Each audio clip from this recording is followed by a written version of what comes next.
Hey guys, welcome back to another episode of Cooking Basics and Essentials. This is episode 10. Today we'll be making a really delicious taco inspired pasta. So let's get started right now. So first things first, let's start getting our pasta water boiling and then we'll start prepping the rest of our ingredients. So here I have one white onion which I've cut in half. And you must be wondering what this little tool is. It's something that's going to change your life. You may be able to find it very cheaply on the internet. It's a hand blender and it works in a really cool way. It gives you a workout. So I'll show you how to use it and I'll show you why this would change your life. So this thing likes things that are still small, not super big or chunky. So in case you're bad at handling a knife, just cut it into random pieces like this. Chop your onion like that, add it to your hand blender, and we're gonna cover this. This is pretty much like if you guys ever had a diesel generator in your homes. It's pretty much like starting that. Hold on to it and pull. And just like that, you have finely chopped perfect onion. Now how hard was that? So if you guys have extra change, be sure to get this, check it out. I'll try to find a link and put it down somewhere on the screen. And I'm sure you're gonna love it. It's gonna save some time. Forgot to add the garlic earlier, so I'll just add it now. And make sure that's all chopped up too. So today I'll be using my homemade taco seasoning. I guess if you go to Mexico, you won't find a taco spice. Because each taco has its own special way of being prepared. There's no generic spice. But here, in Canada at least, you can get pre-made taco mixes probably in the ethnic section of your grocery store. So be sure to check that out in case you want to get some pre-made taco mix. And if you're interested in making a really simple homemade taco seasoning, I'll put a link down below for one of my favorite simple straightforward recipes. The main elements that makes a good taco seasoning based on what I've tasted is chili powder and cumin. So the water is almost up to a boil right now. So let me talk to you about that for a little bit. So you want to boil your water until it's at a rolling boil, which means it should be boiling really aggressively. And once that's happening, you want to season your water because you cannot season pasta after it's cooked. You can only do that while it's cooking in the water. So you want to aggressively season that with salt. Now add the pasta into the water and then cover the pot immediately to bring the water back up to a boil. So usually the pasta you buy would have instructions on how long to cook it for. Follow that.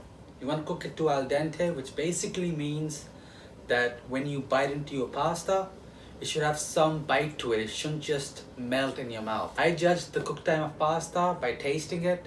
That's the best way to gauge and develop your palate. So when you're cooking pasta, make sure to stir it from time to time just to make sure that your pasta is not stuck at the bottom of the pan. So what's gonna happen is you're gonna notice after the cook time is done, the pasta has just been stuck at the bottom, burning all this while. So just give it a quick whirl and you'll have good pasta. So now heat your pan up on medium heat and let's start making our taco mix. So I added olive oil, which is hot now. Now adding the onion and garlic mix. So give this a nice stir and stir from time to time to prevent sticking. You want to do this until you start seeing the onion turn light brown. So onions look nice now. Let's add in our chicken. Here we're using ground chicken. You can substitute this with beef, with turkey, and it'll still be really delicious. Give it a nice mix. So what you want to do is stir and cook this mixture and break down the big lumps so that a mince is really nice and even. And we want to do this until it's no longer pink. So I just found out that I don't have any taco seasoning, so that's a good day for you guys. So we're gonna make a fresh taco seasoning right on the pan. I want this to be really strong and really pungent. If you want, you can make it mild by adding half the amount of seasoning. So add half teaspoon each of chili powder, cayenne, pepper, and ground cumin. Now add in about half a cup of water So after you add the water, just mop up all that beautiful caramelized chicken or onion from the bottom of the pan. So now simmer this and cook for about 2 to 3 minutes to really get that rawness from the spice cooked out. And look at this delicious, thick, saucy mixture. Now if you want, you can stop cooking this right now, and this could make a really good topping for your taco. Just get tortilla, spoon some of this delicious mixture in, some cheese, lettuce, tomato, guacamole. Have yourself a really nice dinner. So now let's lift this up into a pasta level with some tomatoes. Here's some Italian style chopped tomatoes. It's easy because it's from a can. You're gonna bring some nice sweetness and tomatoiness into our dish. Give it a nice mix. So now season with salt and cook until you start seeing oil being released, which is a great indication to tell if the tomato sauce has cooked. So if you look closely, you see the oil starting to separate, and that's what's simmering. So your sauce is ready. It's thick. It resembles a bolognese now, which is a good sign that our sauce is ready. So now let's add in our drained pasta. Give your pasta a really nice toss up in that sauce. Now I like my pasta quite saucy, whatever it is. I want sauce.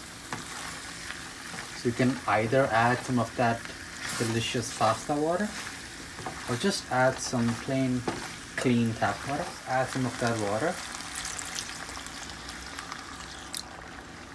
Just cook for 1 or 2 minutes till the sauce gets all nice and thick. I'm gonna give it a taste for seasoning. A little bit more salt. Now let's talk business. Add in some of that delicious cheddar. Now cover your pan and turn off the heat. And let it sit for at least 5 minutes until the cheese gets nice and melted. Now I know that after you've put that lid on and you're waiting for that cheese to melt, all your might would want to peek and see, oh, how the cheese looking. Just wait, trust me, wait for at least 5 minutes and you're gonna love it. It's because what's gonna happen is if you open that lid, all that steam is gonna escape and your cheese won't have the heat in the pan to melt. Let's do the big reveal right now. Oh, cheesy goodness. This looks so good. I think you can really make this your own by adding your favorite taco toppings on it. I see this dish with some sour cream, maybe some fresh guacamole, green onions, bacon bits. Just make it your own and it's going to be delicious taco and pasta dinner. Be sure to try it. There you have it, guys. I hope this recipe was easy to follow for beginners like yourself. If you want to see more easy recipes for beginners, be sure to click the link up here. Be sure to give this video a like and subscribe for more awesome content. And I'll see you guys again on the next one.